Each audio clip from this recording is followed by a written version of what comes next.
it, you just sell it off at the spot, collect your money and go. That's the situation in Nigeria. And you know, the politician will go home very happy, rubbing his tummy that yes, he has empowered the youth, and the news will go around and he will be celebrated. Is one thing that we of hopeful people need to actually enlighten our people, enlighten our leaders to do away with it. They should stop it. They should desist from doing it. They should actually think outside the box. They should think outside the box in issues of empowerment. Now, when you look at it, there is two sides to youth empowerment in Nigeria, in our country, in our states. You know, there's the political aspect to it, like the one I just discussed, giving an example of how politicians share gifts in the name of empowerment. And most of those gifts, when they go a month or two, call that person, ask him, how has it impacted in your life? You find out that actually it is at a zero level. There is nothing to write home about. Then another stand to this very empowerment issue is empowerment that is lasting, you know, that gives a legacy. And when we say an empowerment that gives legacy, it's more like using this very phrase or idiom to describe it. You don't just give someone fish, rather you teach him how to fish. Yes, this is what people should be thinking. This is the thing.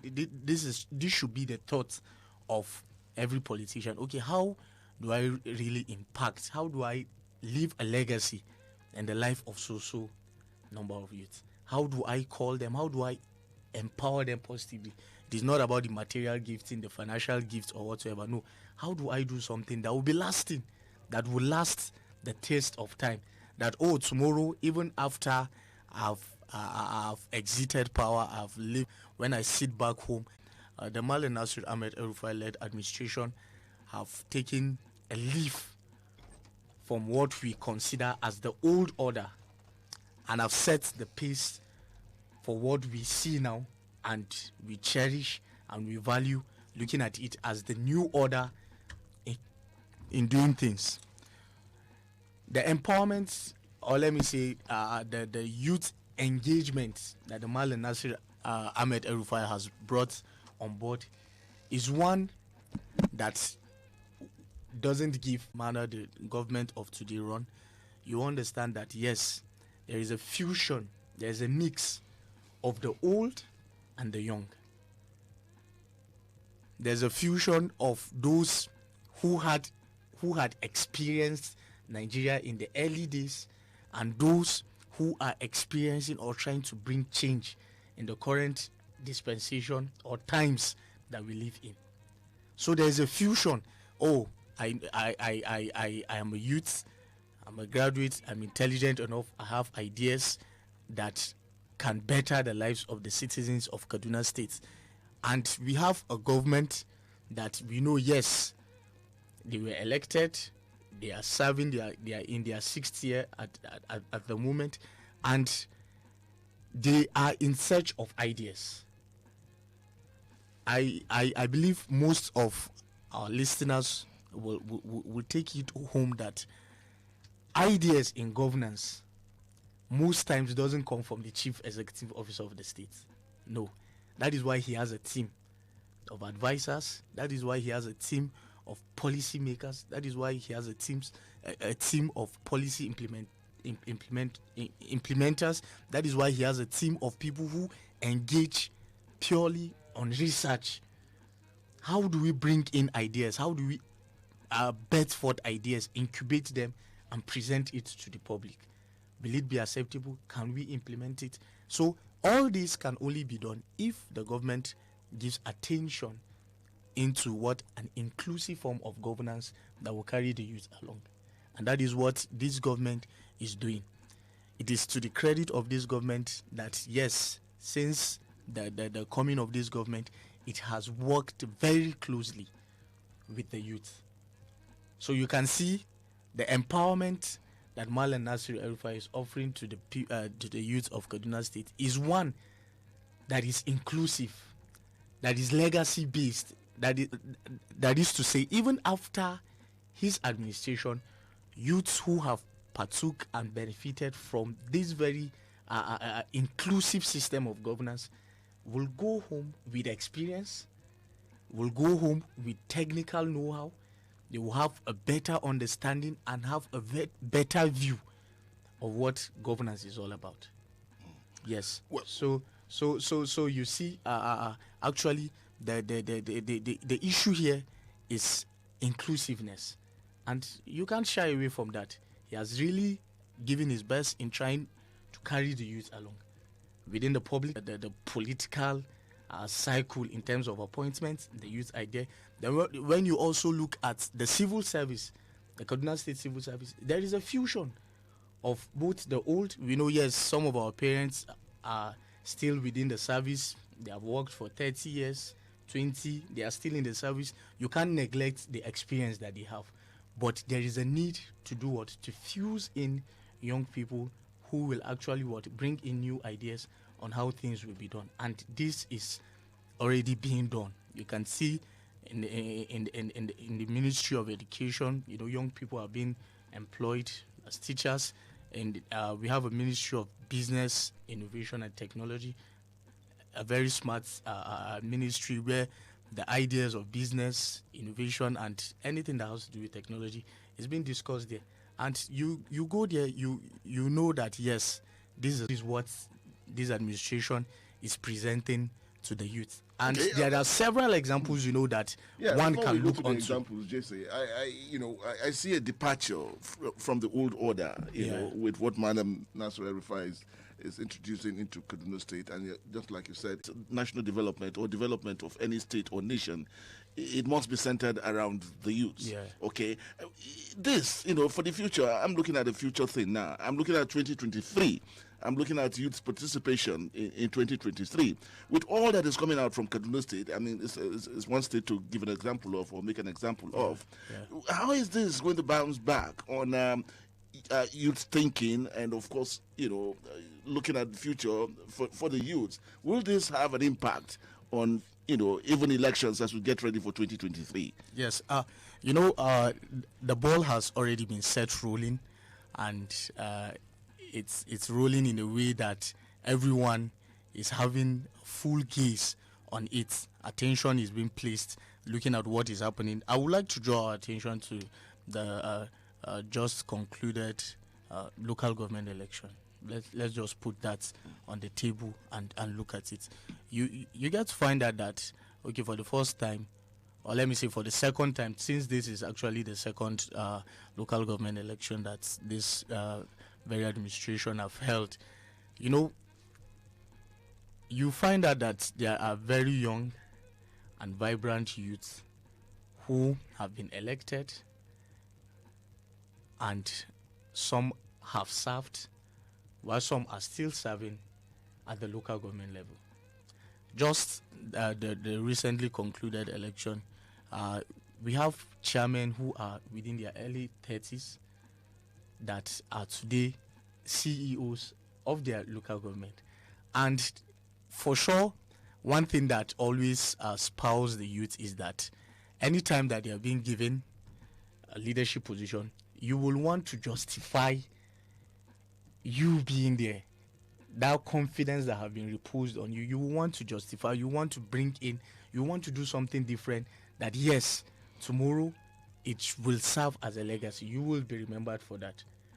So we can see that at the local government level, the change, or let me say the desired result of this inclusiveness is already manifesting.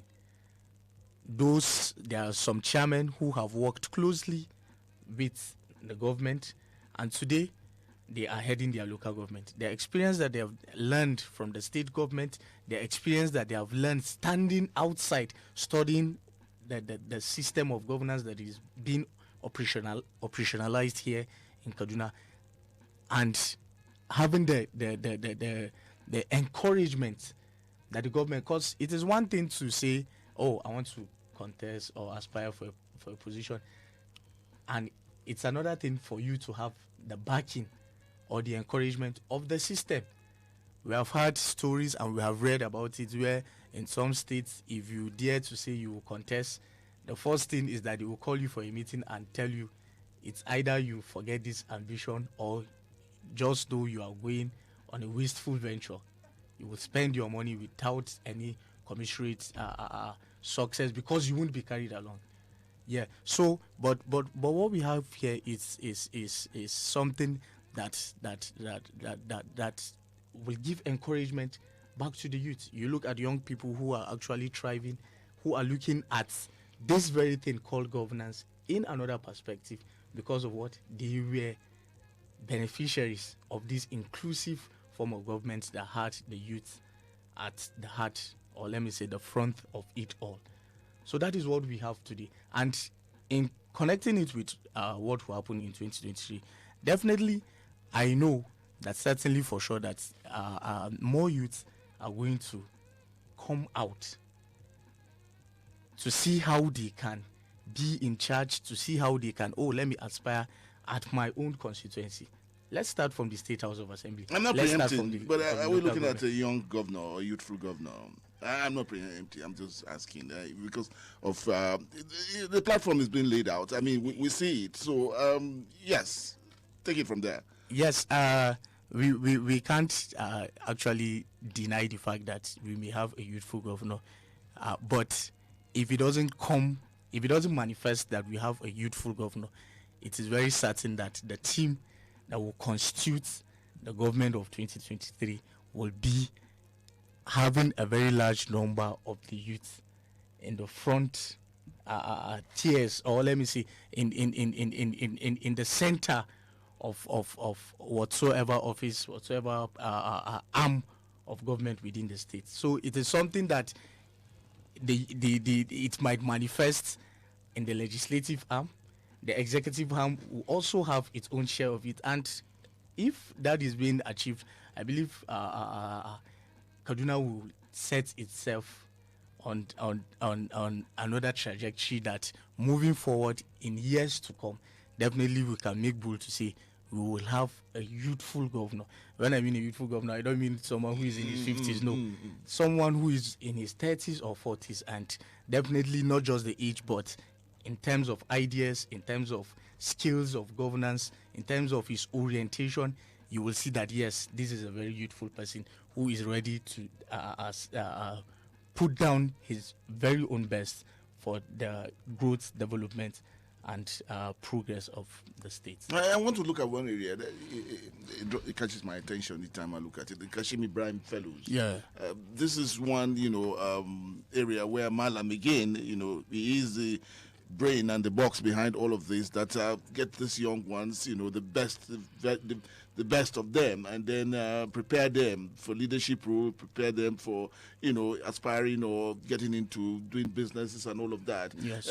And all of that is happening in Kaduna State. Yes. And of course, we can pinpoint, we have a young man of 29, who is holding a very, very strong key position in an agency in Kaduna State. Yeah. Now that's huge. That's huge too. But this is all done in Kaduna State, and so not in terms of trying to say that who does it better, but in terms of making comparison with why Malam stands out amongst his peers.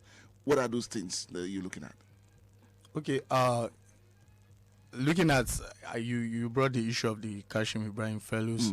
And also using an example of one of our fellow youths who is actually doing a very good job in one of the agencies, that's Kadipa in particular. You see, I would like to just mix this with, to explain what I want to say, I want to mix it with the religion aspect to this. In every religion, we believe that for that religion to thrive, Jesus had disciples, and in every sect group, in a religion, there are people that that they are disciples of this very particular sect. They learn from one who is the master there. they sit closely to closely with him. They listen to him. They try to imitate him. You know, I think the easiest way to actually describe Christianity is people who are Christ-like. Yes, that's because there is a relationship. They are actually trying to what, to copy that person who is their savior. That's Jesus Christ. And in so many religions, in other sects, you know, what we are doing is actually we are disciples of those people. So when you look at it now, okay, relating it to this very discussion now, the Kashim Ibrahim Fellows is more like a school of discipleship. You select the best of the best, you bring them, you train them for 1 year. They are being trained rigorously on the different aspects of life, the skills of life, governance, emotional intelligence, entrepreneurship, you know, ICT, and a lot of that.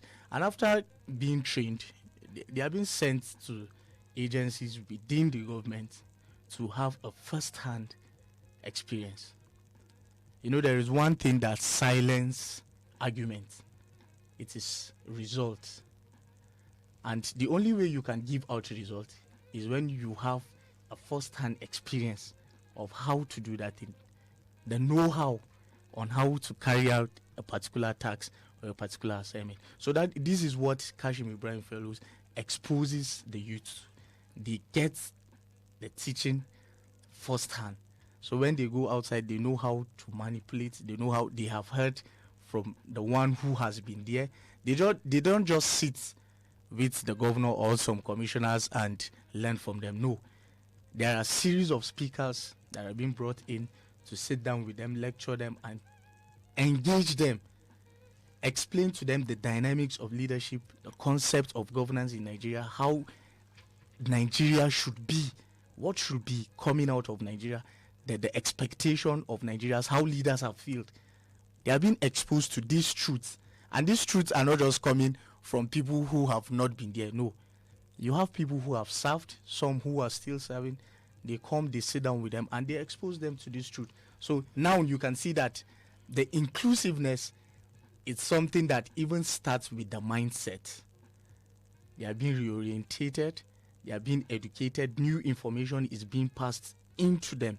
So when they come out, they have the view that they will have concerning the issues of society, governance, and whatsoever will be different. So this is what is being played out in Kaduna. It's a training system. The governance in Kaduna has been fashionized or has been transformed to be more like a school. When you go there, you are reformed. You don't just look at things the way. No, you think more on how to solve problem, not how to complain about issues. Oh, this is not working. No, you are now there to bring in results. That is the number one thing. Like another example that you actually use, the guy in Kadipa. You know, most people, okay, they feel, oh, this guy, he just came from somewhere and he was just announced as the ES. No, he was within the system. He worked first as a civil servant under that agency. Then he got promoted as a director. You're a director, it means you are one of the top management staff of the agency or the workplace where you actually work. And from then, because of how committed, the result he is bringing on board, and the services that he's ready to offer, and the connections that he has, the results that he has been churning out from his position, I believe that was what actually convinced the government to say, oh, we have this guy, let's put him as the helm of affairs, let's see. And for those who have been attending the Kaduna State's investment summit, and those who have their ears on the activities of Kadipa, you know that yes, there's a new sheriff in town who is actually ready to see that the investment drive of the state is being expanded. And you know, one thing that people must understand is that when you're talking about this inclusiveness does not mean that, oh, everybody will be in governance. No. You must not be in the public service or the civil service. No. We are moving towards a knowledge-based and a digital-driven economy. So, very soon it will be, what do you know how to do? What experience do you have? What can you bring to the table? That will determine the future jobs that will happen in Nigeria. And you can see that Kaduna State is already setting the ball rolling for that. You know, there's this Click on Kaduna Data Science Fellowship where young students, youths are assembled and they are being trained, I think, for about 2 years on data science, data processing, networking, and all of that stuff. We know we have the Kaduna Hub where youths are also being trained on ICT. You learn the nitty-gritty of ICT. You do the theory and also the practical. We have the Kaduna Entrepreneurship. You understand? All these are programs that are targeted at the youth to see how we could open up the minds of the youth, those who pass through that. Recently, just this week, you know, in the news, there was this lady in Lagos who is a CEO, and she pitched her idea with, is it Econnect? And they bought her this thing for about $320. There's a young girl in Lagos also who is an entrepreneur. By just pitching her idea, you know, with a foreign company, she has never left the shores of this country. She is a Nigerian residing in Lagos, but because of the ideas and the skills she have, the little startup that she had, she pitched her idea with an overseas company, and they bought it for about $8 million. You know, so we are looking forward to a Kaduna that will be digitally driven, that will be knowledge, as in that everything will be anchored on knowledge-based economy, where results will come out. There will be transformation. And you know, I don't know, people must have heard that yes, the 5G broadband is being set up in cities, of which Kaduna State will be a beneficiary. So how do you actually tap in to this thing when it actually comes into fruition? Like how I've said, it is through the dynamic works and the results, or let me say the deliverables of having youths, that many multinational, that's companies, are on ground today in Kaduna. We know how Olam came, you know, the likes of OCP company. It was because of the friendly nature of investment in Kaduna State that the likes of Dangote automobile plant, that's in collaboration with Peugeot, is already springing up. And I know any moment from now it will be launched. And who will be the direct beneficiaries of this? The youths in Kaduna. Which among them? Those who have the skills. Program is Perspectives, and it's reaching you on Invicta 98.9. And this morning, we just focus and attention is on Kaduna State, and of course the sheriff too, and that's talking about the driver, Madam Nasser Rufai, and what he is doing on youth empowerment in the state, and of course the results that we'll get. It is showing that years to come, Kaduna State may just not be the old state that we know. It will be a knowledge, technologically driven state, and that's what's been put on ground now by Madam. We'll come back after this commercial break. After this quick commercial break.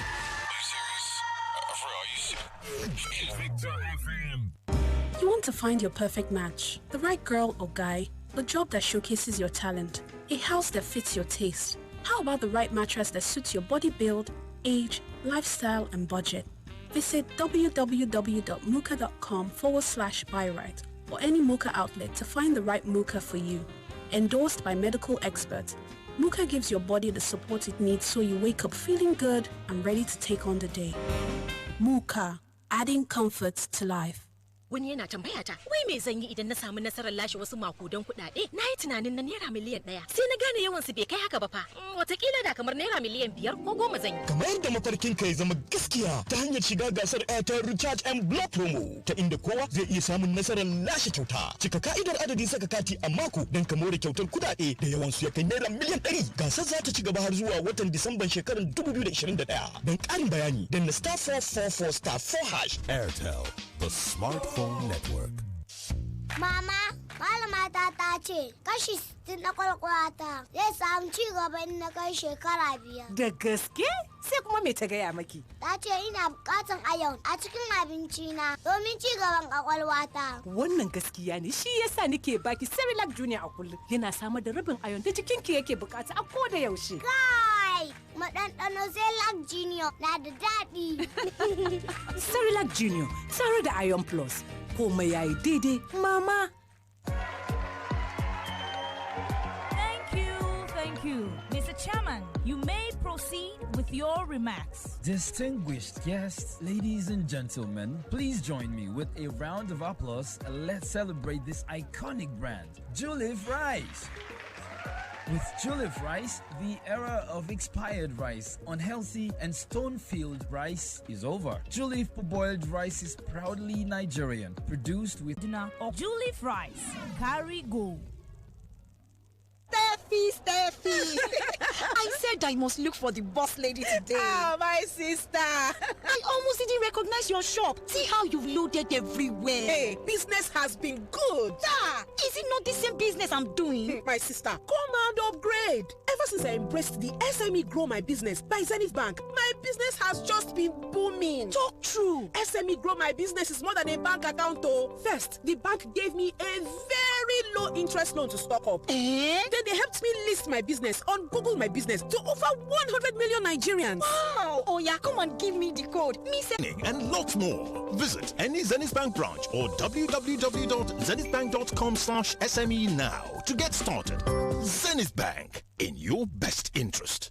When it comes to washing dishes, some people say the more soap you use, the cleaner it'll wash. But I found out, all now wash. And you'll only believe it if you haven't tried new Too Sure dishwashing liquid. Its ultra-sharp grease-cutting power tears through grease in one wash. No be wash. With new Too Sure dishwashing liquid, I get to do less scrubbing and more jolloфing. Be like Auntie Too Sure. Enjoy ultra-sharp grease-cutting power that tears through grease in one wash with new Too Sure dishwashing liquid. Available in Too Sure Original and Too Sure Fresh Lemon in 250, 500 and 1000 ml bottles. Get yours today. Too Sure dishwashing liquid. No be wash. Christmas is here, bringing good cheer to young and old, meek and bold. It's another December, another festive season. And every December, we solicit to the good people of Nigeria to help and reach out to the poor and vulnerable people amongst us. Of a truth, they always live amongst us, and not everyone is able to celebrate or meet the basic needs of life. That is why we should give out of the abundance that we have and share with those in need, which will go a long way no matter how little, and give them hope. This is why Invicta 98.9 FM, through the program Waka Waka, is feeding and catering for those in need. Last year, through your contributions and collective efforts, we fed 1,000 women and vulnerable people. Also, in the previous year, we fed 600 people, which includes women, elderly people, and orphans. This year, in the spirit of Christmas, we want to continue with the goodwill. This is a passionate appeal calling on well-meaning citizens to join us as we help the poor and vulnerable people living amongst us in the spirit of Christmas. You can bring or send in your donations, either food items or clothing, and drop it at the gate of Invicta FM, number 1 Yusuf Ilyas Street, Barnawa GRA, Kaduna, and there will be a register for your details. Or you can send in cash donations to this Union Bank account, 0115714396. The number again, 0115714396. Account name, Toyin Alabi. It is the season of giving. And remember, when you give to the poor, you lend to God. Try through Invicta 98.9 through the program Waka Waka, and let's make the project a success.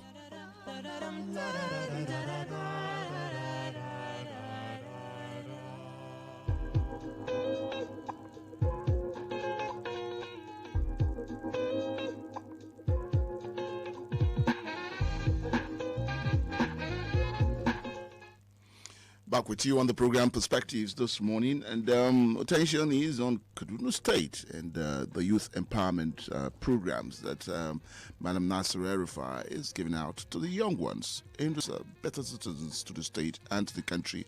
And sharing thoughts with us on that, Jesse David is a public affairs analyst looking at all of these areas. Now, give it to Malam. He may not be your best man in every aspect or endeavors of life, but there are areas where Malam has distinguished himself amongst his peers. And of course, these are legacies that he would leave behind even after, he's moved on. But again, one good thing about what we're doing, my guest this morning is a youth. And of course, he has his own story to tell.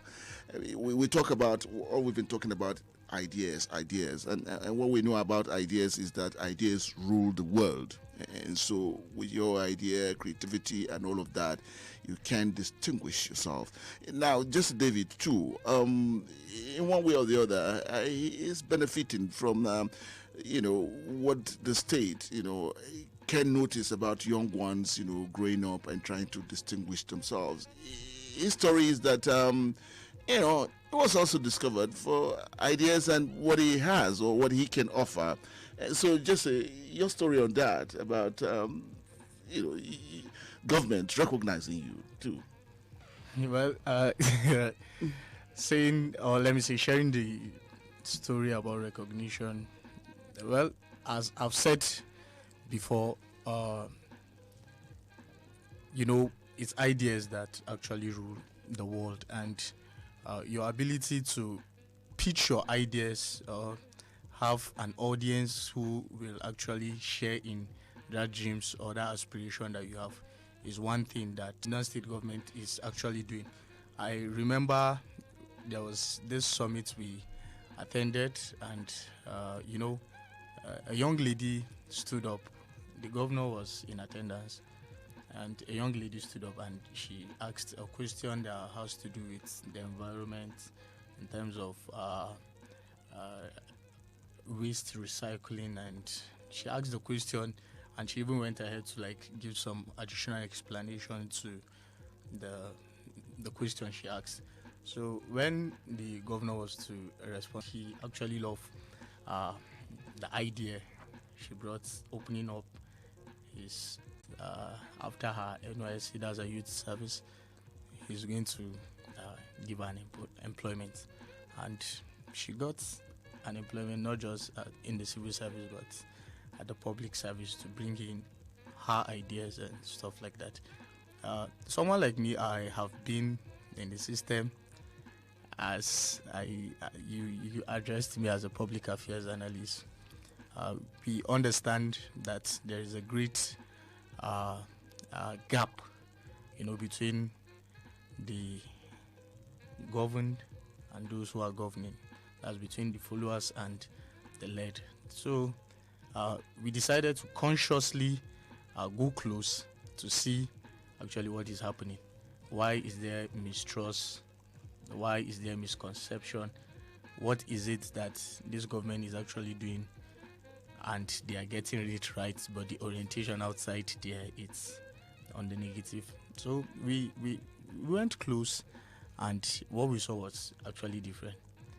We saw a government that is committed to giving their best. We saw a government that is actually in his dream.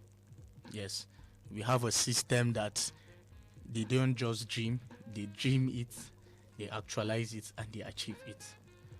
That the general public don't even know about it, and in doing so, we are called, and not really that there is joy and satisfaction in knowing that you are, even if you are not considered as part of, but you are close to those who are actually giving Kaduna the best of the best, that in years to come, it will take time and serious, or let me say a very huge financial commitment to outdone what have already been done within this very short period of time.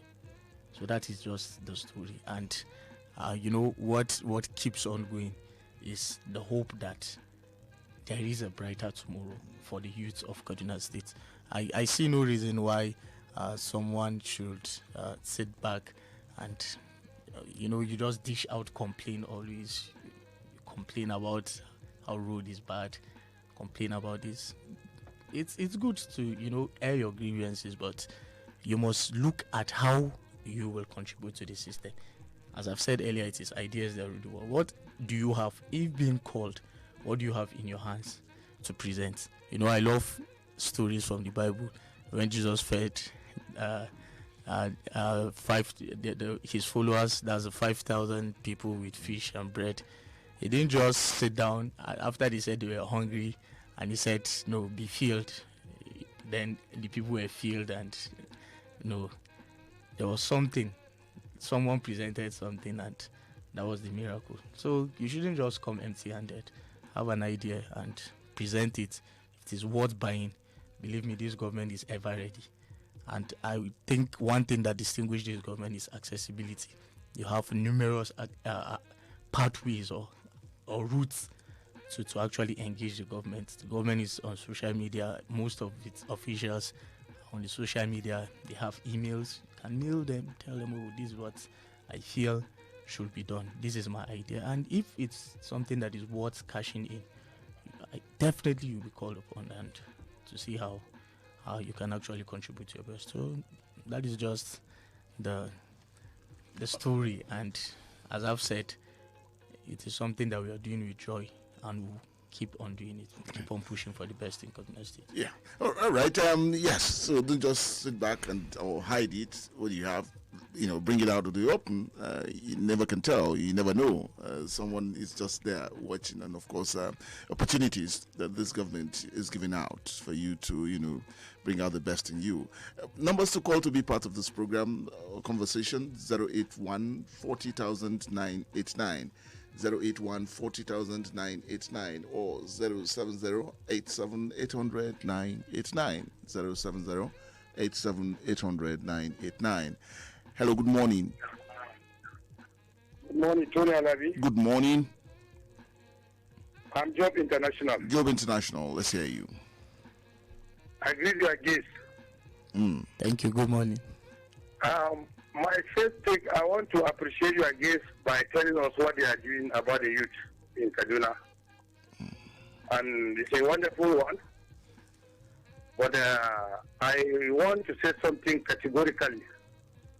If we want us to understand things, bring the both two sides of the person, the positive side and the negative side.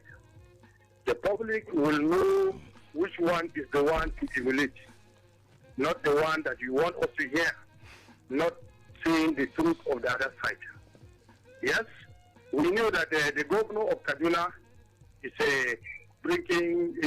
trying to involve youth. But what we are trying to say is that if you are going to emulate, as we gave an example with Jesus Christ was giving the discipleship, the direction that we will go with people and humility, favoring people and at least teaching people. But today, you are telling us about what he is doing to progress youth.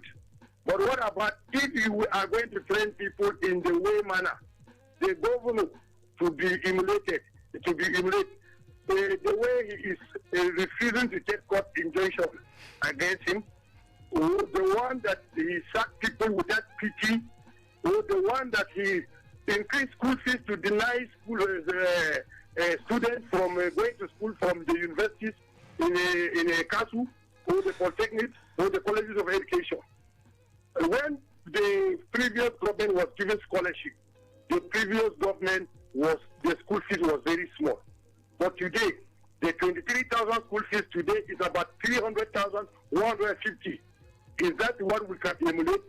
And the future, if we are going to emulate this kind of leader, what is the future of our children? Because somebody who does not respect law, does not respect rules of law or separation of power. Okay, Joe, how can we emulate that? All right. Yes, when you are coming with it, please give us the two sides so that we can understand what this means. Thank you. All right. Still with another call there. Hello. Good morning. Good morning, Mr. Chandler. Good morning. and good morning to your guest. You are on to Engineer Manuel. Yes, Engineer Manuel. Yeah, it's the issue of empowerment of the youth. I want to disagree with some statements your guest has made. If he is a beneficial, millions out there are not beneficial of it. Just like what the last caller just said. Now, let's start from education. If you want a nation to be great, fix their education sector. Now, those that could not afford, how much were the youth paying school fees? One of the days somebody called and he was sharing tears that exam is around the corner, he could not afford the school fees. And he has nobody to assist him. And you are telling us that I'm not against the governor whatsoever policy is doing. If he's doing policy that the people of the Kaduna State will benefit, I'm okay with it. But when you are doing policy that millions will not benefit, so I'm against it. So now let's start from that school fees of a thing. People have called. Allow this thing to be the way it is so that those that can go and do some mini job and be able to pay their school fees and see themselves through a school, let them do that. And now you came on board, increase the fee to beyond to afford.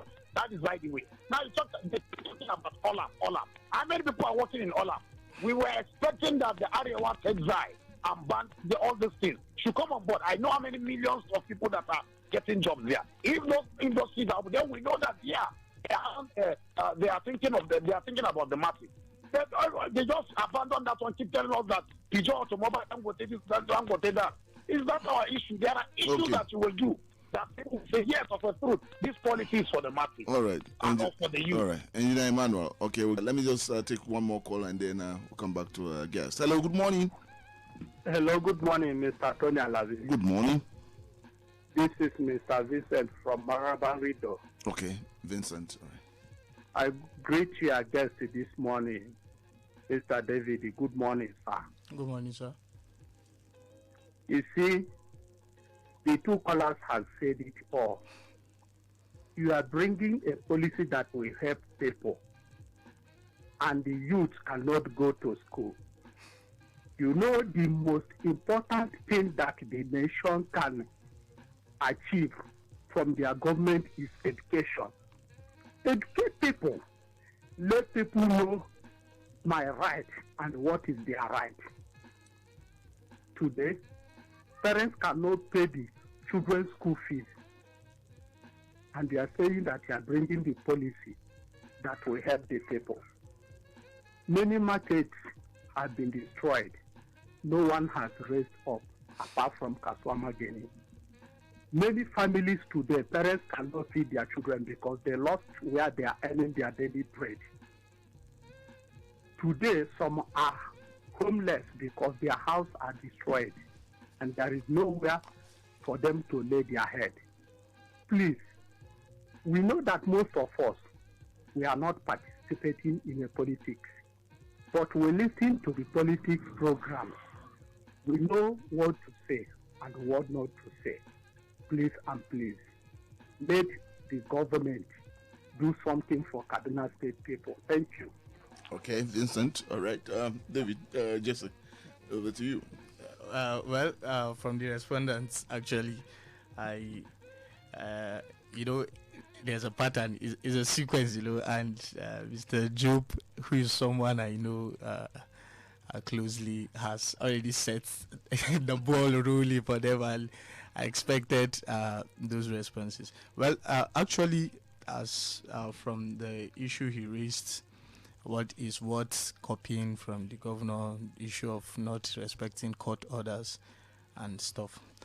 One thing I want you to know is that no one will actually allow or will say that the level of impunity that we had then is the same with what we have today. No. There's a sense of a new direction in the way things are being done.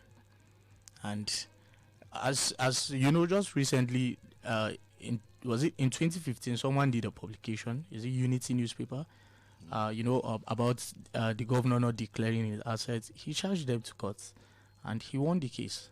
Yes, justice was granted in his favor. So the judicial process is something that it's open, though it takes very long time. But definitely, if there is a court injunction or there is a court order, go after it. If the government is right, we will always say that yes, government have used its power to actually influence justice to its side, but that's by the way. Then the issue of school fees and have been raised by I think all the three callers, and I want them to understand that till this moment there's no one student that have been denied access to either lectures or to write exams in any of these institutions because he has not paid. There's a window for payments. We know and we understand that yes, the economy is hard, things are tight and everything, but when we make such criticisms, I believe we should look outside and compare. There's a room for comparison. They should ask in a state like Lagos. There is a Lagos State University. How much have they been paying as their school fees before this time? How much was their school fees? Go to Ekiti State University. It's one of the most expensive state universities. And why are they expensive? It's because of the standard. Today, when you graduate from Lagos State University, you can compete with anybody, any private university in Nigeria or even abroad. Why? Because of the standard of education that is being offered there. So I want people to look at it as an issue of standard. Issue of standard, not just, no. Why don't we bring out the best? Let's make this our institution to be competitive. When you pass through there, when people encounter you, come close to you, what will come out from you, the ideas and everything, they will know, yes, this guy came out from an institution that is really an institution. You didn't just pass through the school, yes, but the school passed through you due to the experiences, the skills that you have learned and accumulated from there. Then also, Engineer Emmanuel raised the issue of OLAMs. OLAMs have a very, very huge pool of staffs. The contract-based, the permanent staff, they are all there. And most of them are living in Kaduna, working in Kaduna, they pay their taxes in Kaduna. So it is a plus to the government. Then also he talked about seeing how the government can't actually bring back one of these textiles back to life. I wish to, I wouldn't say announce, but to let him know that from the interaction of the Kaduna Investment Promotion Agency, that's KADIPA, during their breakfast lunch, that's their plug-in Kaduna program that held on Wednesday, the ES actually said something concerning the textile industry in Kaduna. They are really working hard to see how at least they can have one that will be revived and the company will start all over again. We know there are a lot of issues, a lot of backlog of payment and everything. Those are one of those things that I feel I come into that. But if that can be taken care of in no distant time, I believe that one of these textiles will definitely come back to life. If not before the end of this administration, I believe that before this administration would finally come to an end, something significant must have already started in one of the textiles that is within Kaduna. And we believe that it will be the beginning of better days for those who are seeking job, those who are looking for job. And to the youth, as always, sharpen your skills and be open to learn more so that when opportunity comes, you can grab it and you deliver your best. So that's just it. Jester David, thank you for coming on the program. Thank you very much. And that was about the size of the program Perspectives this morning. And attention was on youth empowerment in the state by Governor Nasir El-Rufai. And Jester David, a public affairs analyst and a youth too, sharing his experience and of course thoughts on these matters. We'll come back with Perspectives on Monday. Gilead, thank you for connecting us with the people. Wisdom, thank you for putting us in the pictures. Have a wonderful weekend.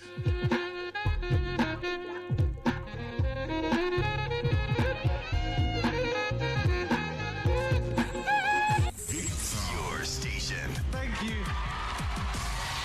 Is it true I'm not good at